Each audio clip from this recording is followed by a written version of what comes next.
नमस्कार। प्रभात साक्षी news network पर आप सभी का स्वागत है। ईरान पर इजराइल और अमेरिकी हमले का आज चौथा दिन है और चौथे दिन भी भीषण युद्ध छिड़ा हुआ है।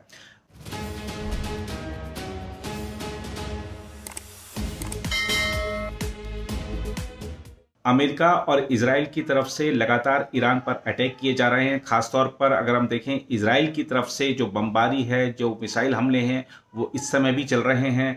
ईरान भी प्रतिघात कर रहा है, प्रतिकार कर रहा है और जिस तरीके से जो अमेरिकी सैन्य बेस हैं खाड़ी में, वहाँ पर लगातार हमले हो रहे हैं और उसके चलते चाहे बहरीन में अमेरिकी बेस पर हमला हो, कुवैत में अमेरिकी दूतावास बंद करने की नौबत आना हो, ये सब जो दिक्कतें हैं इस समय अमेरिका फेस कर रहा है। अमेरिकी राष्ट्रपति डोनाल्ड ट्रंप ने माना है कि स्थिति जटिल है और जो युद्ध है वो कुछ हफ्तों तक खिंच सकता है। उन्होंने ये भी कहा है कि अमेरिका को नुकसान हुआ है, 6 अमेरिकी सैनिकों के मारे जाने की पुष्टि हो चुकी है और ट्रंप ने ये भी कहा है कि अगर जरूरत पड़ी तो मैं पैदल सेना को भी युद्ध में उतारूंगा। यानी कि अमेरिकी राष्ट्रपति एक दृढ़ रुख लेकर मैदान में उतर चुके हैं कि जंग को जीतना ही है, ईरान में जो लक्ष्य तय किए गए हैं उनको हासिल करना ही है।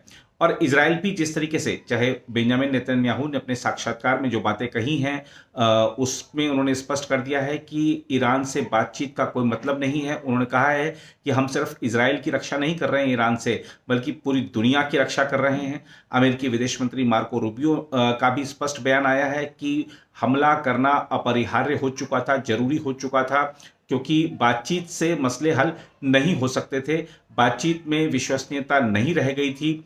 और इस समय अगर हम देखें तो खाड़ी के जो देश हैं वहाँ पर जिस तरीके से अमेरिकी एयर बेसिस पर या जो अमेरिकी जो भी वहाँ पर रक्षा बेसिस हैं वहाँ पर जो हमले हो रहे हैं, लगातार हमले हो रहे हैं। बहरीन में हमले होने की खबर है, कुवैत में अमेरिकी दूतावास बंद करने की नौबत आई है। अमेरिका ने अपने नागरिकों को परामर्श दिया है कि आप जल्दी से जल्दी खाड़ी से निकलें।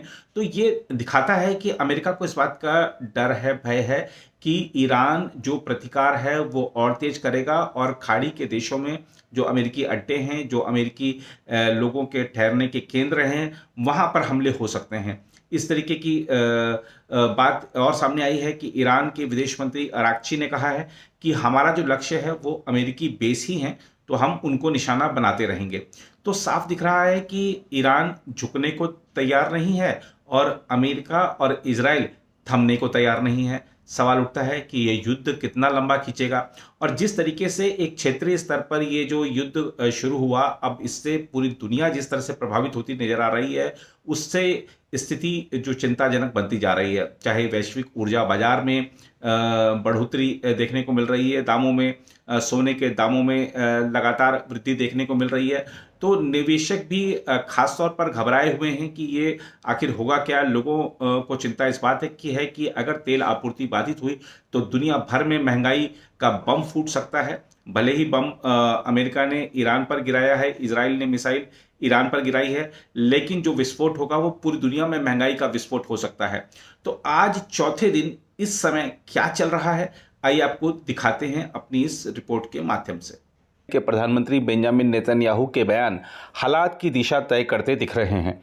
मार्को रूबियो ने कहा है कि ईरान के परमाणु और मिसाइल कार्यक्रम को रोकना क्षेत्रीय और वैश्विक सुरक्षा के लिए अनिवार्य है, जबकि नेतन्याहू ने दो टूक शब्दों में कहा है कि ईरान का शासन सुधार से परे है और उसे रोकने के लिए अभी कदम उठाना जरूरी था। दोनों नेताओं के इन बयानों ने स्पष्ट कर दिया है कि यह सैन्य कार्रवाई पूर्व नियोजित और रणनीतिक आकलन पर आधारित थी। चौथे दिन भी जारी इस जंग में अब तक 1250 से अधिक ठिकानों पर हमले किए जा चुके हैं और संघर्ष का दायरा लगातार बढ़ रहा है। हम आपको बता दें कि ईरान की राजधानी तेहरान में इजरायली हमलों ने सत्ता प्रतिष्ठान को सीधा निशाना बनाया। सरकारी इलाकों के पास कई विस्फोटों की खबरें आईं। ईरानी सरकारी माध्यमों के अनुसार कम से कम 165 लोगों की मृत्यु हुई है, जिनमें मिनाब क्षेत्र के पीड़ित भी शामिल हैं। सर्वोच्च नेता अली खामेनेई के मारे जाने के बाद राष्ट्रपति मसूद पेजेश्कियन ने संविधान के अनुच्छेद 111 के तहत 3 सदस्यीय अस्थायी नेतृत्व परिषद के गठन की घोषणा की है। यह परिषद सर्वोच्च नेता के दायित्व संभालेगी। इस घटनाक्रम ने ईरान की राजनीतिक संरचना को झकझोर दिया है और सत्ता के भीतर अनिश्चितता बढ़ा दी है। वहीं नेतन्याहू के बयान का जिक्र करें तो आपको बता दें कि उन्होंने एक साक्षात्कार में कहा है कि ईरान तेजी से नए परमाणु ठिकानों और भूमिगत बंकरों का निर्माण कर रहा था। उन्होंने कहा कि ये ऐसे ठिकाने थे जो कुछ ही महीनों में इतने मजबूत हो जाते कि उन पर हमला करना लगभग असंभव हो जाता।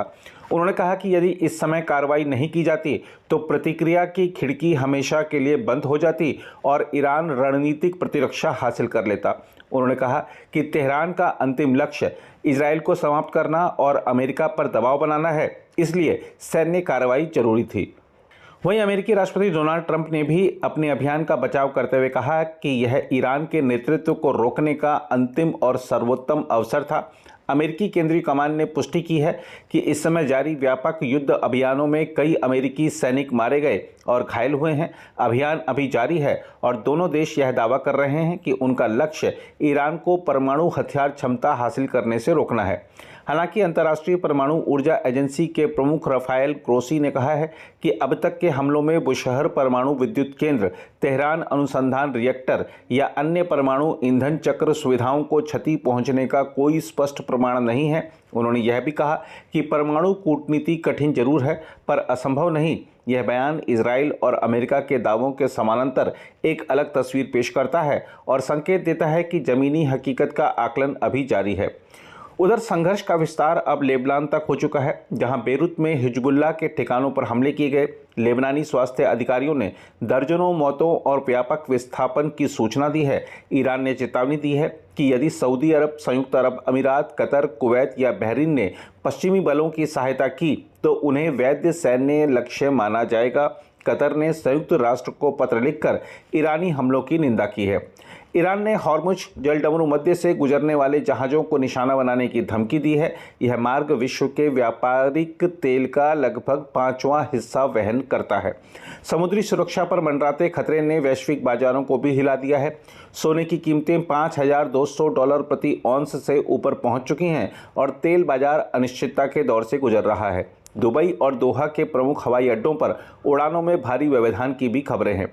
उधर रूबियो और नेतन्याहू के सख्त रुख ने यह संकेत दे दिया है कि फिलहाल सैन्य दबाव की नीति जारी रहेगी।